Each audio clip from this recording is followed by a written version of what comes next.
For today, no, we will be discussing about topics on the concurrency in C++. Okay? So basically, yung sinasabi nating concurrency is for us to implement parallel algorithms or parallel executions doon sa mismo sa program natin. Okay? And these programs that we have is basically available, or libraries for concurrency is available already in C++11 back then. Okay, that's why nagkaroon nga tayo ng sinasabi nating memory model. And it does contain threads, mutex, and locks, thread local data, conditional variables, and tasks. And these are the things that we are going to study, no? So, if you don't have Visual Studio Code yet, okay, yung Dev C++ natin that you've been accustomed in using also, but I do suggest that you try to use Visual Studio Code already if you can, no? This that can still work, okay? Gagana pa rin siya. Okay? Pero pagdating natin during we are discussing reader-writer locks and parallel algorithms and JThreads already and future extensions, okay, hindi na siya gagana. So, starting from C++ version 14, 17 hanggang 20, okay, 20 to 23, okay, we will be discussing about latches and barriers also and coroutines. Hindi na pwede yung DevC natin. So, until midterms, DevC could still work because it supports up to C++11. And yun nga, the reason why I'm showing this is because that for any particular functionality na kailangan natin in terms of using concurrent libraries in C++, depends on the version also, okay, that is being supported. Okay, kaya kasi baka nagko-compile tayo hindi naman gumagana, baka kasi yung version natin, okay, ng C++ hindi gumagana.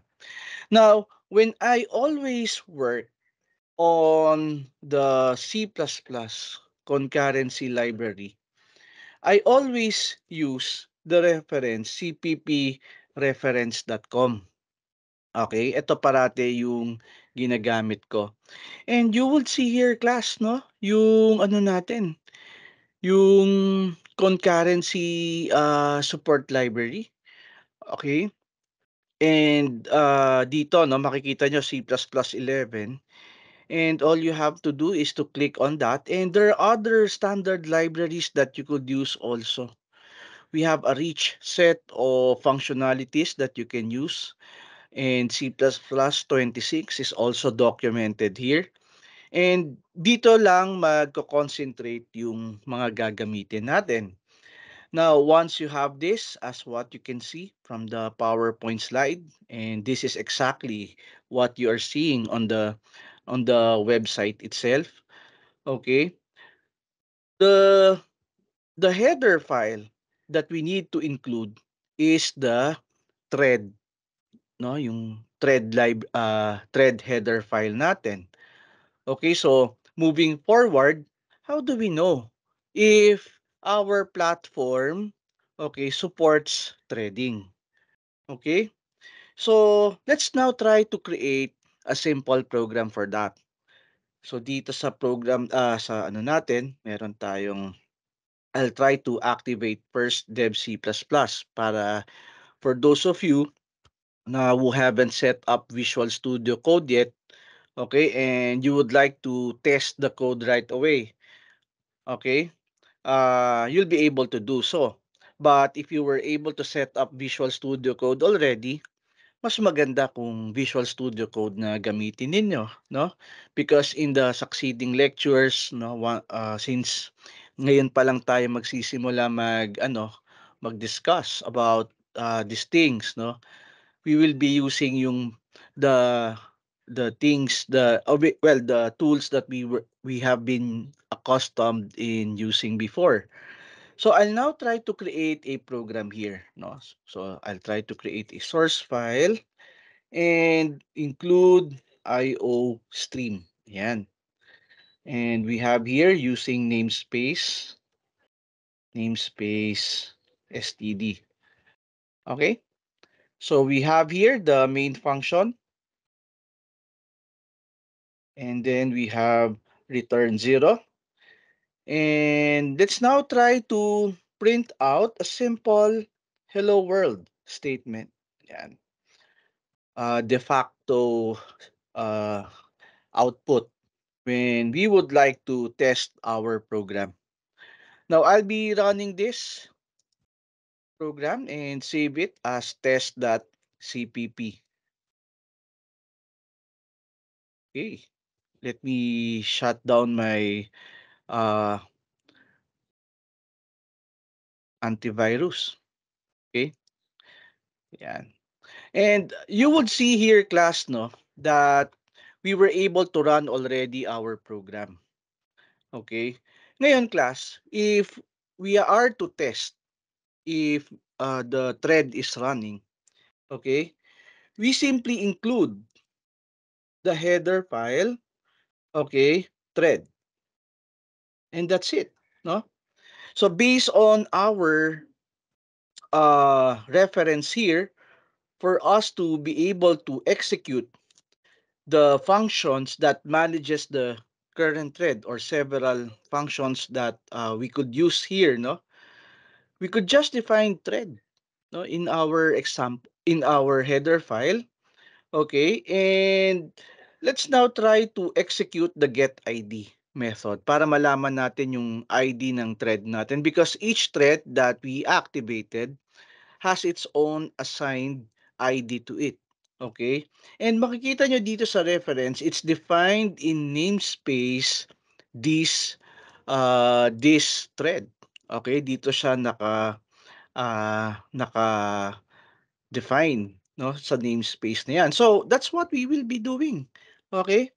So for us to uh, determine the thread ID, so we will be using the namespace this thread and get underscore ID. Ayan. And of course, we have the end L, okay, as for the new line. And so, with that, no, let me run the program. Let's just specify the thread ID of our program here. And let's see. No. Ayan. So, with the output class, okay, you would see here that the output is hello world and thread ID 1. What does that mean? It means, class, no, that you are currently running on on a thread already. And that's the main function. That's one thread na makikita natin, na mapapansin natin doon sa program natin. Okay? So, syempre, pag nagpa-program naman tayo before, uh, it's not all about threads na pinag-uusapan natin, 'di ba? We're trying to program on our logic, we're trying to program on the how the output will look like, pero our understanding na we are running on a single thread back then before does not come into our mind, no? 'Di ba? Kasi kung titingnan natin, okay, with this, okay, parang wala, it's just like a normal program, but we're trying to dig into how does the thread would look like in our program and some behaviors of it. And so, with that, no, nakita natin na we have this. We could use threading already in our programming task. Now, syempre, if you are using Visual Studio Code, yes, oo. You could adjust already the C++ version that you are working on to C++ 14. And then you have minus P thread. Okay, POSIX thread, ibig sabihin. Okay, for as a compiler options dito sa program natin. Okay, pero pag if you're using DevC, you have to go to Tools, Compiler Options. Ayan. And then makikita nyo dito kasi in-adjust ko, no? C++17. And how is that possible? Okay? Kasi I'm using a custom compiler for Dev C++, by the way, class. No, and para makagamit ako ng higher version sa Dev C. Okay, just to let you know that I use this special compiler which is TDM GCC. Ayan. So this is just a compiler. Wala siyang IDE, and you would see here na this contains GCC version 10, and it supports up to C++17. Okay? Kaya that's why I was able to set up C++17 on my dev C, but most probably sa inyo wala. Okay? So you just have to go to settings, then code generation. Okay? And you will be selecting here GNU C++11. Okay? Tandaan nyo ha. Pag gagamit kayo ng DevC, you have tools, compiler options, punta kayo ng settings, code generation, and then std GNU C++11. Okay?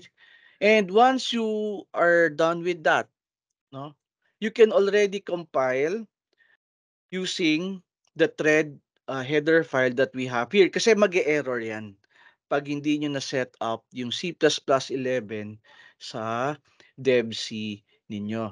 So going back to our program here, no? So we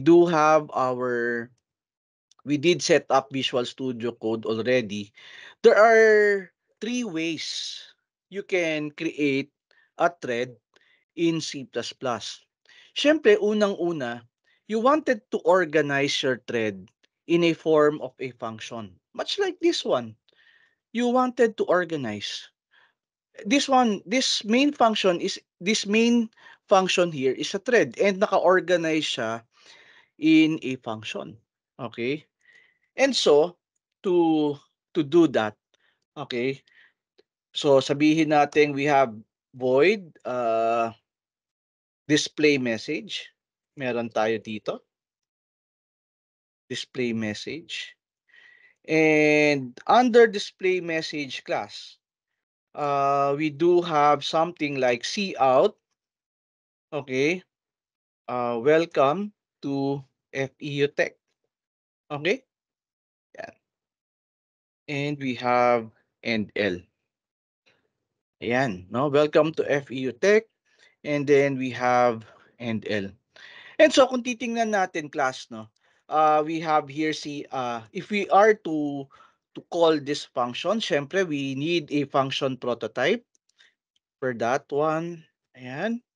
And let's now try to run this program, display message.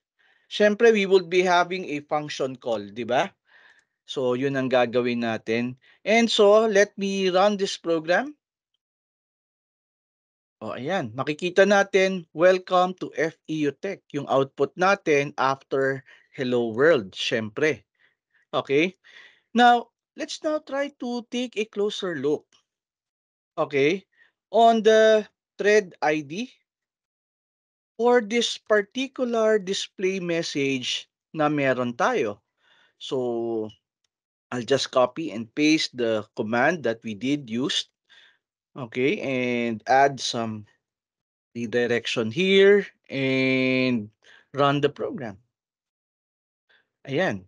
So makikita natin class dito, no, na we do have the welcome to FEU Tech thread. Okay?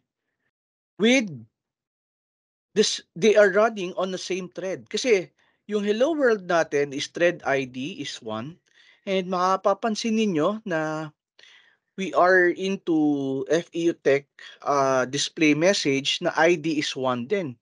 So ibig sabihin, the display message function here is a part of the thread of main.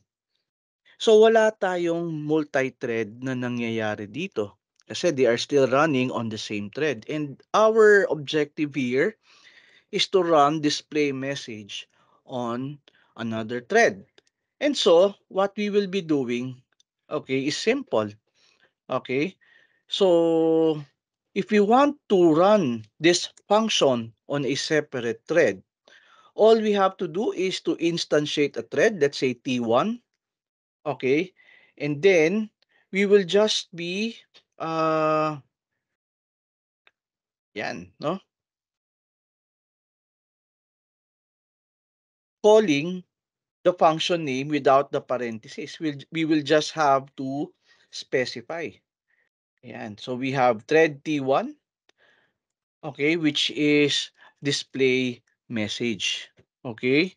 And that is how we actually run yung hello function natin. We just create the first thread and specify. Okay? We specify the name of the function that we wanted to run.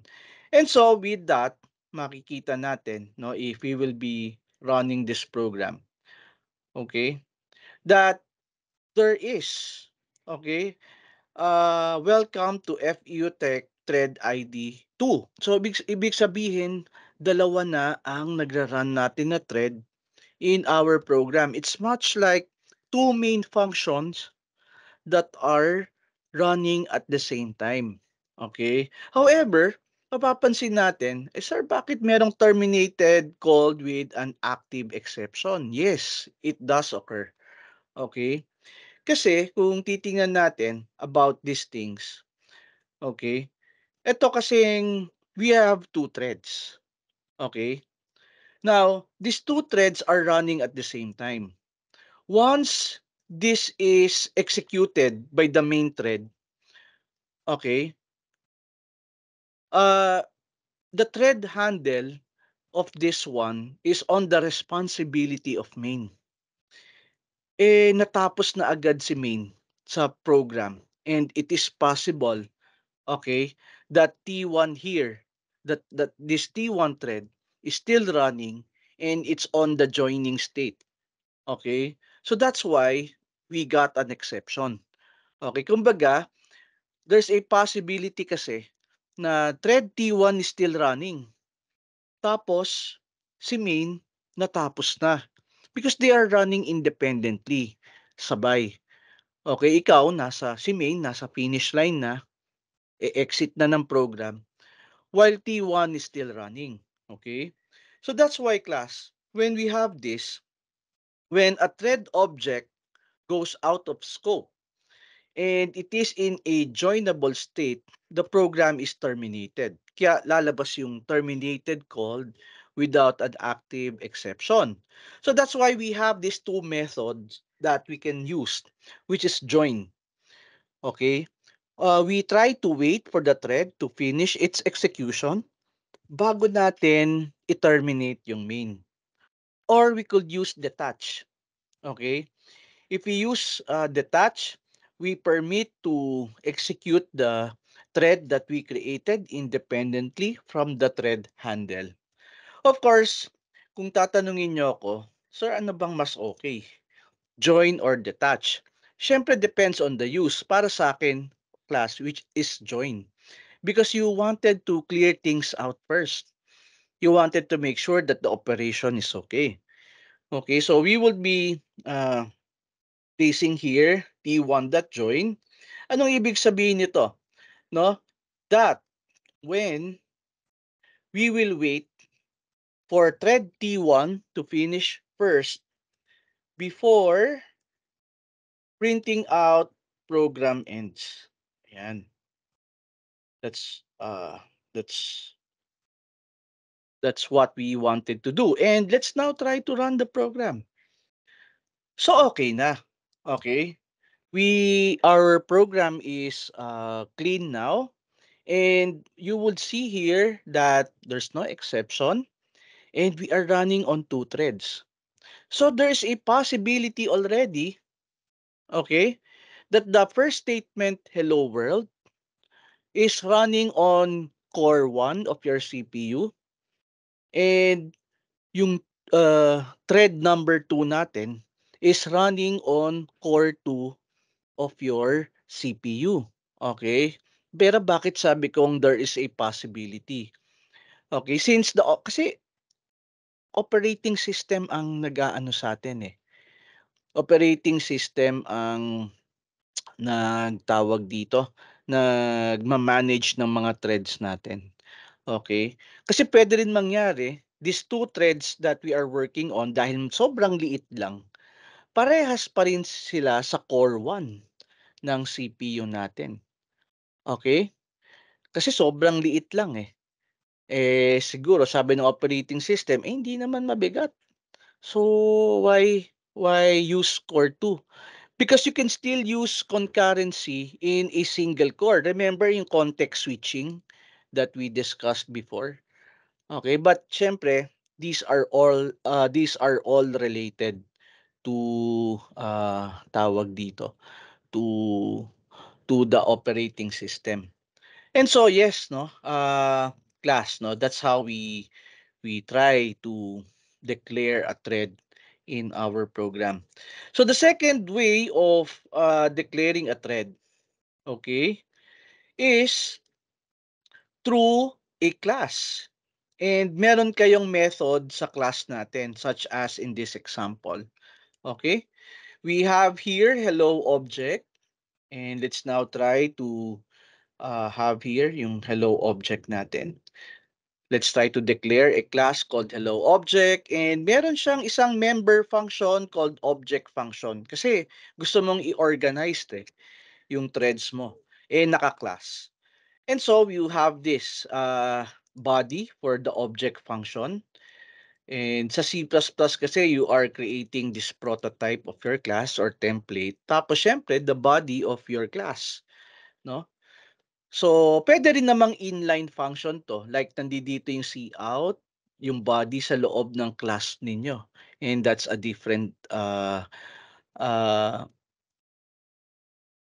ano naman, concept, which is inline function na tinatawag, but it's okay, no? And paano sir kapag naka-object function tayo? Okay? Well, technically it's still the same, okay?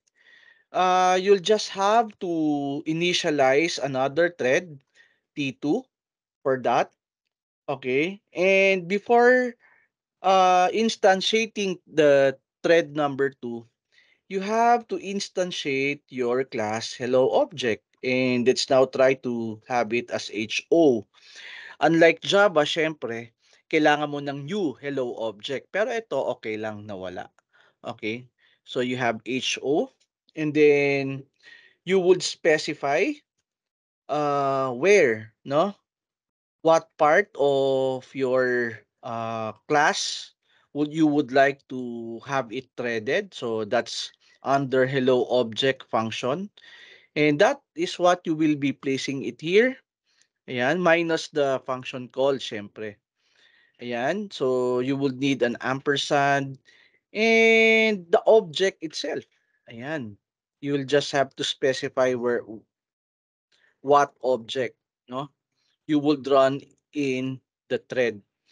And yes, once you have this, you have another thread already that is running. And etong mangyayari dyan, no? Ayan. So you have, ibababa na natin tong T1.join. And then we will have another one which is T2.join. Anong ibig sabihin nito?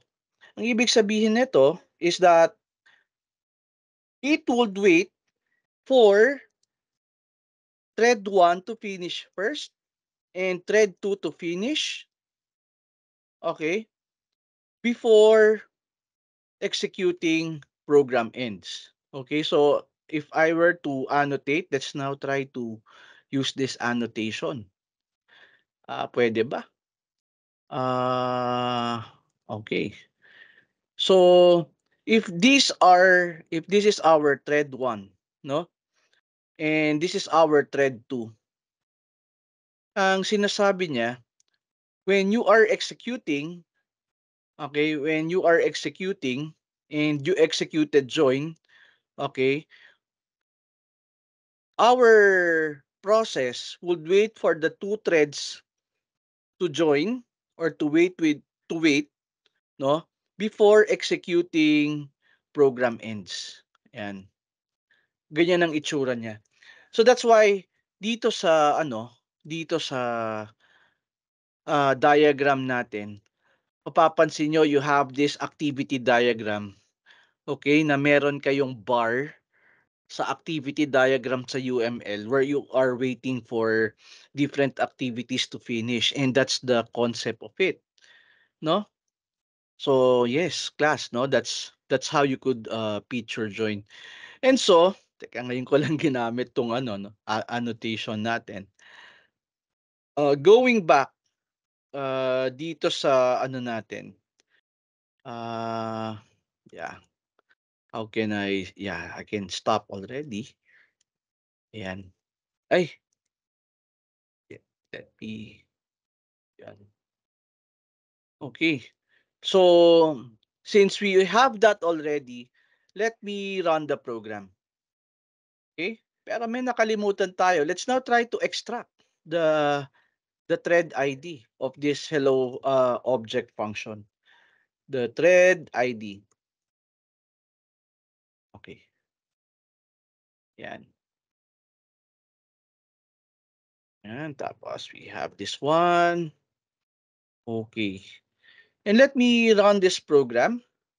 P1.join. I don't have a semicolon. P1.join. Ayan. So makikita natin, class, we have thread ID 1, thread ID 2, and then thread ID 3. So we have 3 threads that are running already. Okay, one is the main function. Bakit 3 threads? Dalawang thread lang nakikita natin, T1 and T2. Because the main function is a thread also, and yun yung main natin. So we have thread ID 1, thread ID 2, and thread ID 3. Okay, before we execute program ends. And so, naintindihan ba, class? Do you understand what I am talking about here? Sige, salamat, no? Kamusta naman yung iba? The last one, the last part, no? The third type of function that we could create actually is if you're working in Java and you have studied threads already about it, then yeah, that's good. And the reason why I mentioned that, because to create a thread in Java, iba ang paraan. You have to extend thread on a particular class and then override yung public void run nung thread class natin. We have that kind of technique also here. Okay, if you wanted a specific object, okay, for it to be a thread. And that is through the use of the operator. Okay, the operator keyword itself. Okay, na may parenthesis, parenthesis. So for example, ito kasi, pag instantiate nyo ng object, yun na siya. It's a thread already. Okay? So this acts much like a constructor. Pag instantiate, automatic thread na siya. Hindi katulad nung kanina, nag-instantiate tayo, tapos nag-identify tayo ng function or method sa loob ng class natin na gusto nating i-thread. Ito, pag instantiate natin, it's automatically a, what do you call this? A thread already. And so to do this, okay, let's now try to create a class.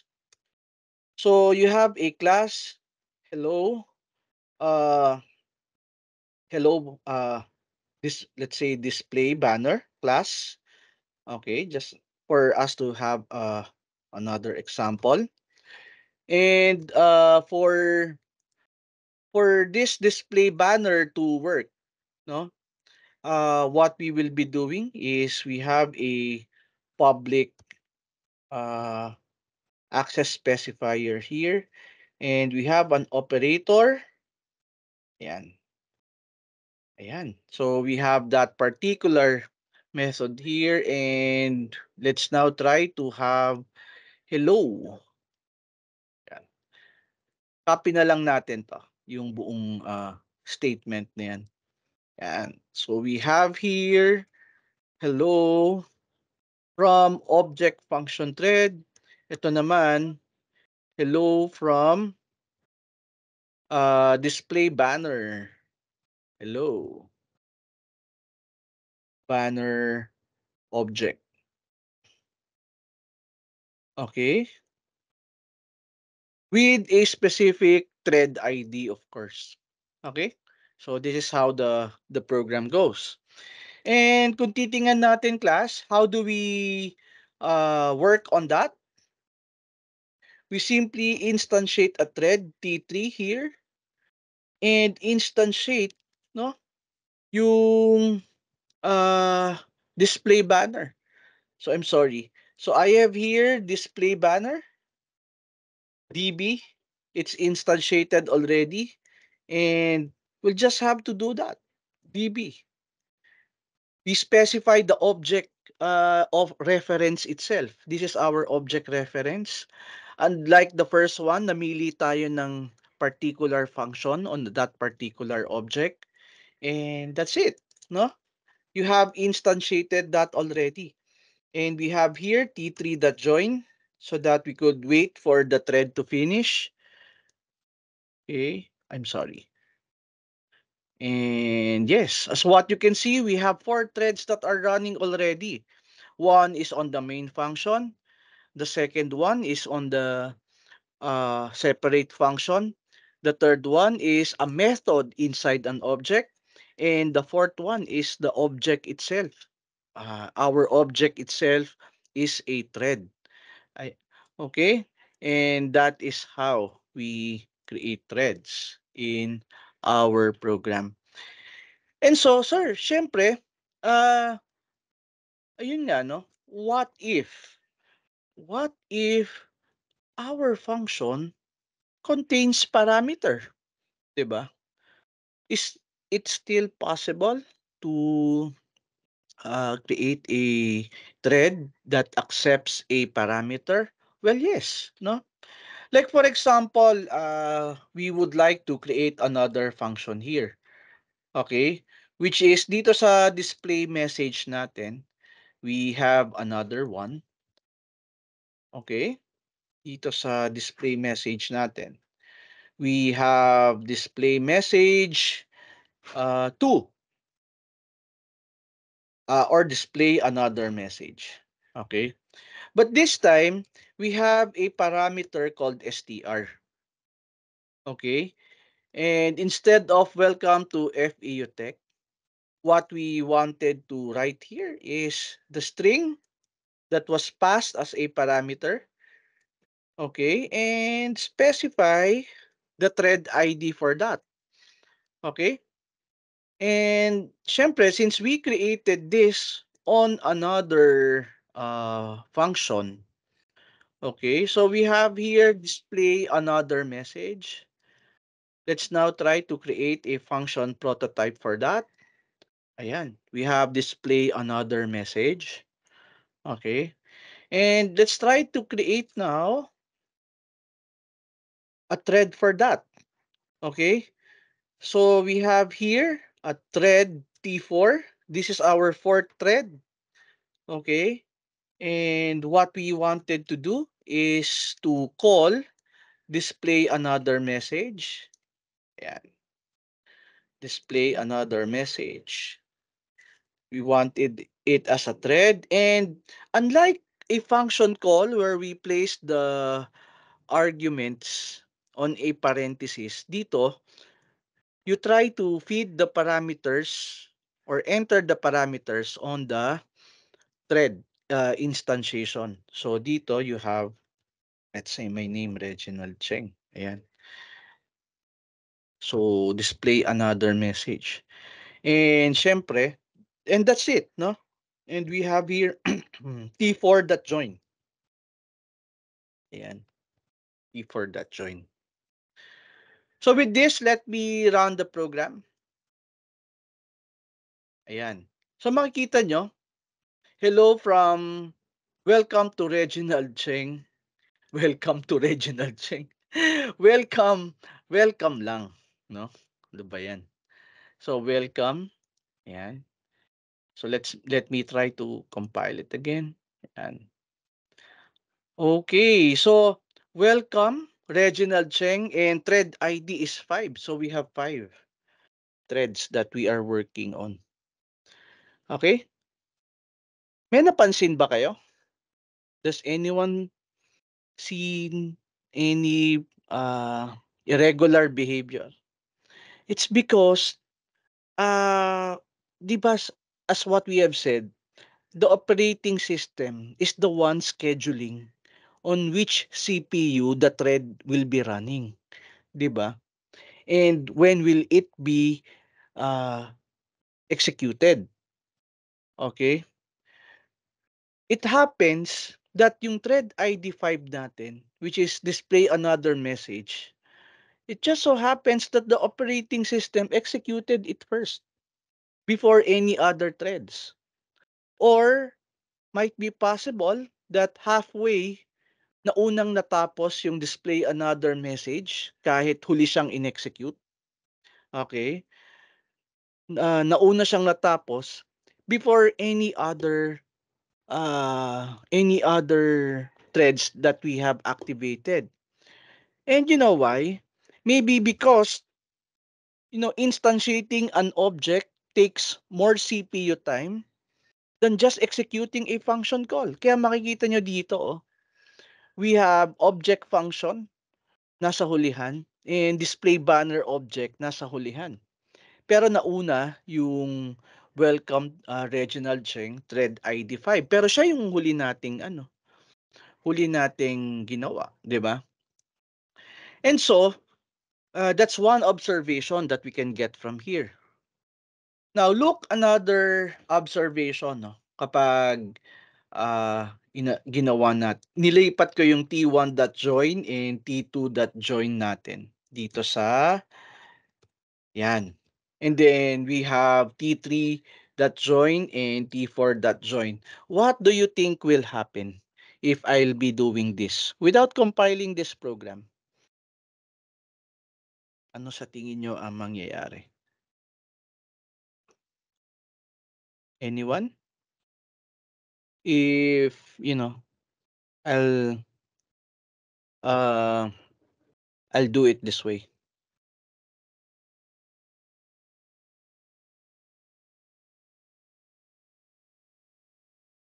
Any observation or any wild guess?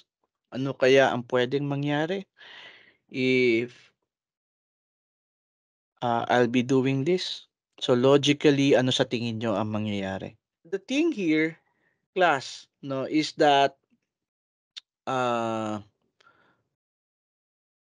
we are sure that before executing thread 3 and thread 4, we will wait for T1 and T2 to finish first. Okay, that's how we manage, no, the threads that are currently working. Kasi minsan we are waiting for some results from for different threads, from different threads, so that we could use it on the other threads. Okay? So we have T1.join, T2.join, and you would see that no matter what happens, both T1 and T2 should be finished first before displaying the banner and then another message. Kaya makikita natin dito, no, na thread 1 and thread 2 okay, will be finished first, and that is yung eto 'no, welcome to FEU Tech and hello from object. Okay, kasi yung thread 1 natin is main, eh, okay? And before executing 4 and 5, okay? So, that's how it works. So, 'pag nilagay ko class, thread, thread T1 dot join, okay, ayan. Thread T2 dot join, then I have T3 dot join, okay, and then I have, T4 dot join. What do you think will happen, 'no, habang ginagawa niyo 'yan? Yung tanong ko kanina na what will happen if I'll be, placing T1 dot join, T2 dot join, T3 dot join, T4 dot join, successively one another between instantiation, then you will be processing the thread sequentially. And, it doesn't matter anymore, that, you have instantiated it as threads. Kasi gano'n din naman, eh. You will process it sequentially because you have to wait for T1 to finish before executing T2 and T3 and T4. Eh, nag-threads pa tayo if we will process it sequentially. But this will work because if you're going to run on this one, we are making sure that, the last thread will be executed first and in sequence talaga sila. That's 1, 2, 3, 4, and 5. Okay? So ayan, no, that's basically what I wanted you to see.